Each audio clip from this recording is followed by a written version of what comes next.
So a standard ankle assessment, we're going to work our way through the objective aspect of SOAP, and we break that down into arts, A-R-T-S. So the A of arts is asymmetry, so that's the first thing that we're going to look for. So we're going to have a little look, compare one ankle to the other. We know that the previous injury was on Josh's right ankle, so we're also going to compare to the baseline of the left. And what we're looking for with that asymmetry is any kind of structural deformity, any inversion, eversion of the ankles, or dorsiflexion, plantarflexion, anything that stands out from one side to the other. We're also looking for swelling. We're feeling as well for heat and tenderness on palpation. So have a feel around the bony prominences. Always make sure that you mirror each movement with the other hand on the other leg. Okay, so that's asymmetry. We're going to move on from there into range of movement. So range of movement, we've got active, passive and resisted. We always start with the active range. So we're going to start with that. Movements of the ankle, we've got inversion, eversion, dorsiflexion and plantarflexion. So let's start with inversion. Often this is difficult to communicate with the client because they don't know what you're looking for when you ask them to invert their ankles. So you can give a little demonstration with the uninjured ankle passively into inversion. So Josh, I'd like you to invert your feet for me, please. Great, okay, so we're looking for asymmetry there from movement to movement. Slight restriction on the right is to be noted, possibly because of the injury that he sustained here to the deltoid ligaments of the right ankle. So now the opposite movement for me. So this is eversion. Usually that's just enough of a cue to give the person for them to accurately evert their ankles.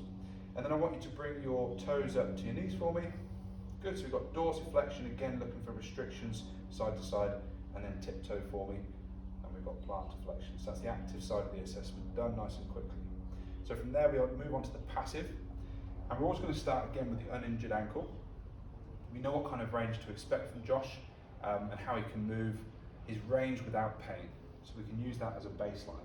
So we're going to cut the calcaneus, pop the hand around the metatarsals, not necessarily the toes, and then we can just move round into inversion or supination, sometimes called.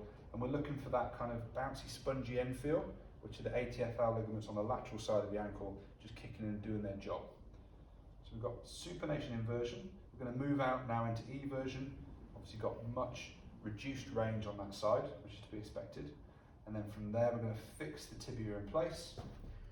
We're going to cut the calcaneus and use the forearm to just bring that ankle into dorsiflexion. And then for plantarflexion, passively, we're going to cut the calcaneus and just bring the ankle down, using the metatarsals again, not the toes. Okay, and then we'd repeat on the injured side as well, look for asymmetry again, look for cues from the client, look for any pain or discomfort. And then finally, on the range of movement test, we're going to go for resisted range. So if the active and passive are fine, we can move on to resisted. Okay, so I want you to match my pressure, Josh. Just push into my hands. So they're repeating the movement they've already done. Hopefully they are going to invert and not internally rotate the hips. Perfect. Any pain? No. Good. Okay, and now push the opposite way.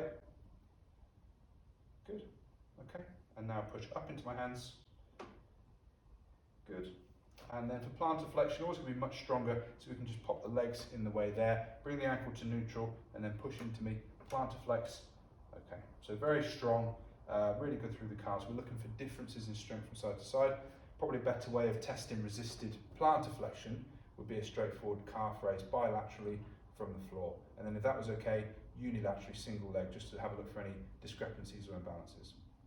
So an alternative to that would be in the prone position. So if you can turn around and go to your front. Okay, so what this position allows us to do is to take the gastrocnemius out of the scenario by flexing the knee. So now we're taking a more specific look at the soleus. Okay, so from there, what we can do is passive dorsiflexion. We've already got an idea of the available range. We're just fixing the tibia in place, feeling for that end of range, and the tension kicking in from the Achilles tendon.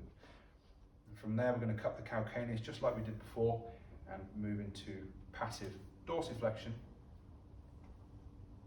inversion, and eversion.